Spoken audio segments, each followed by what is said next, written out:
I want to talk about some of the expenses that are faced by mutual fund investors. Now, some of these expenses are one-time expenses, and others recur, which certainly makes them a lot more expensive over the long haul. Now, the first type of expense that an investor could face is a load.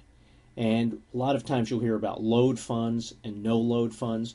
Well, load fund is a mutual fund that charges a commission when the shares are bought. And typically they're bought through a broker, and this load is to pay the broker's commission.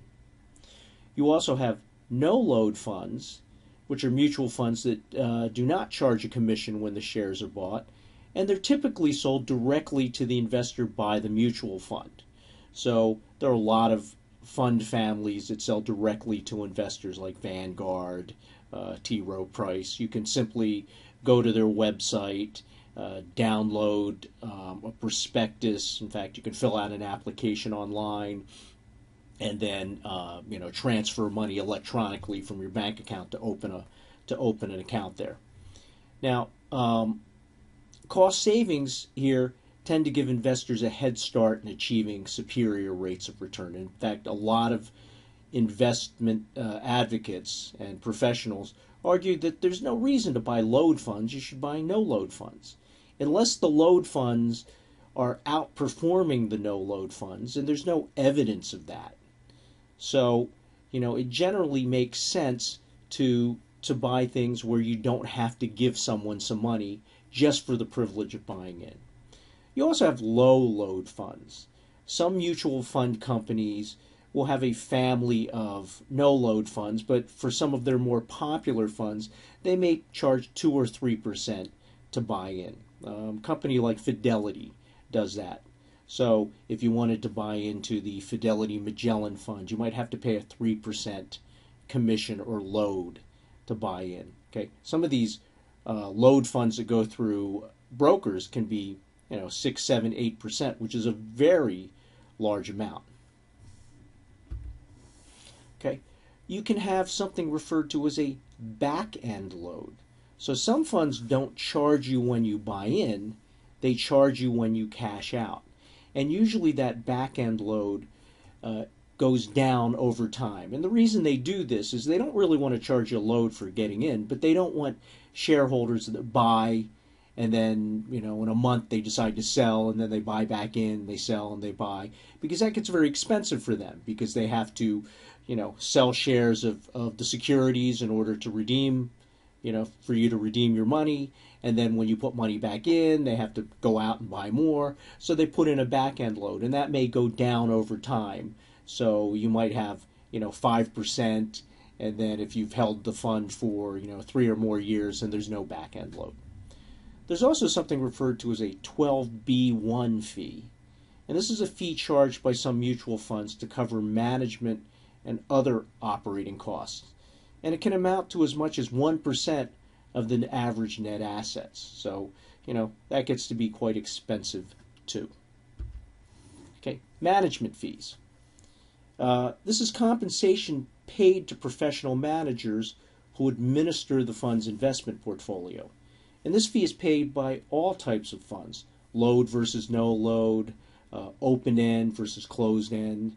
And the fee is usually charged annually on average net assets. In fact, some people mistake this. They think, well, I bought a load fund, so I paid my fee up front, and I don't have to pay any fees later. No, that's not the management fee. You still incur a management fee. There are also administrative costs, the normal costs of doing business, such as trading expenses. And there can also be taxes on mutual funds. Mutual funds do not pay taxes if income and capital gains are passed on to shareholders. So shareholders are taxed on their share of income and capital gains annually. And if you happen to own any mutual funds, or someone who does, at the end of the year or in January or early February, they'll get their statement, and it may say that the mutual fund, that your share is, $3,000 in capital gains, and you have to report that on your taxes. And you may have a certain amount of income or dividend income that you have to report, and that has to be paid. And so if the fund sells, if the mutual fund tends to buy and sell shares constantly, okay, shares in the securities they're investing in. So when they have a gain, they sell it. They have to pass that gain on to the mutual fund shareholders, and those shareholders have to pay tax on it. Okay, if you owned Microsoft stock and you didn't sell it, you would not have a capital gains tax. You might have a tax on dividends if they paid dividends, but no capital gains. But if the mutual fund buys and sells stocks a lot, they can be very tax inefficient.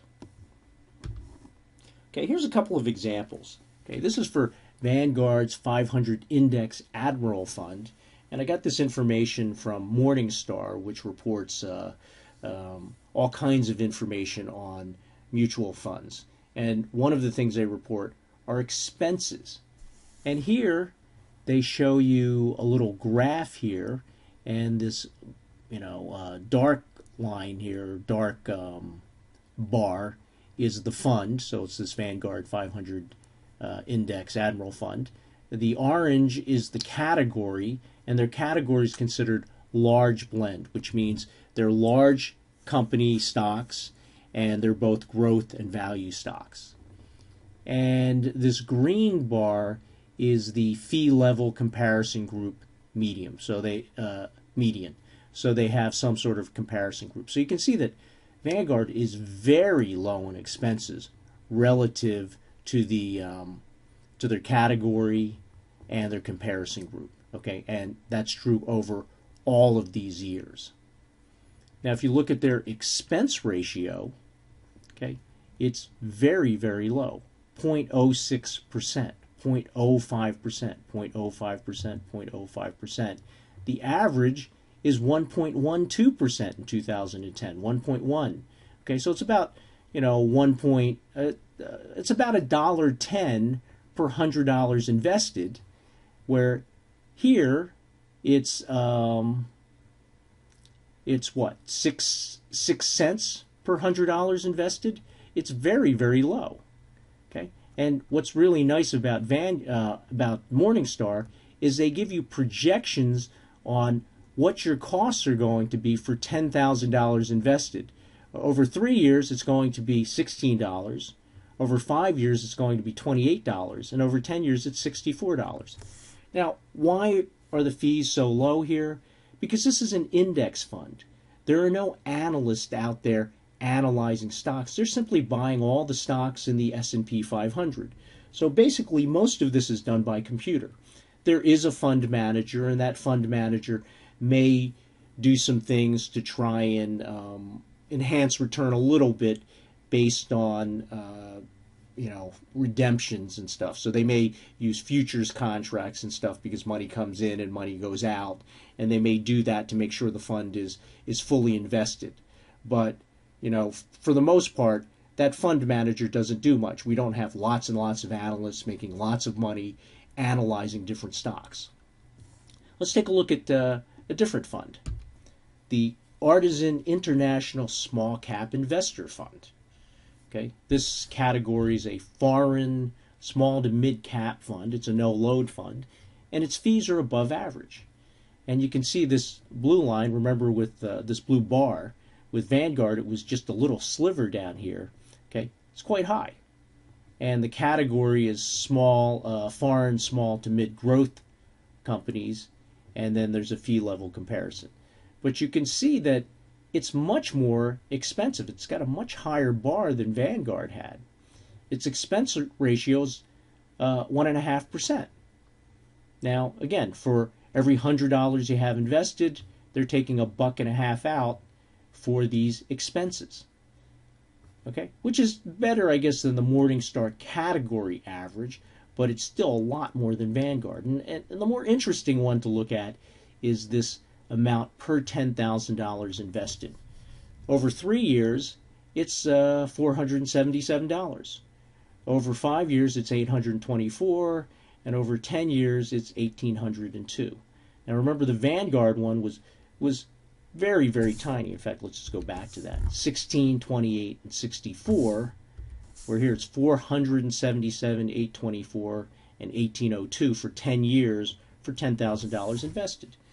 Now, if you think this fund is going to outperform the S&P 500 fund, now they are very different funds, and so this isn't really a fair comparison, but this fund has to do an awful lot better in order to make up that cost difference. And it's very hard to do that, even if these were the same categories of funds. You know, when there are a lot higher expenses, it's very difficult to beat the market. In a different video, I talked about market efficiency. You may have read about that or talked about that. That's the idea that security prices reflect relevant information. And all of these analysts are out there looking through financial statements, okay, listening to what the CEO has to say. So when Apple introduces a new phone or a new tablet, everybody knows about that. It's no surprise. So it's really hard to beat the market. These are all very, very smart people who work in the market, and they work incredibly hard. They work 100 hours a week, so, you know, sometimes more. So it's very, very difficult to do better than everybody else. And so, generally speaking, it makes a lot of sense to invest in these low-cost index funds, because the one thing you can be sure of, you can't be sure of how the market will perform, but the one thing you can be sure of is that money that's saved on expenses is money that the investor gets to keep.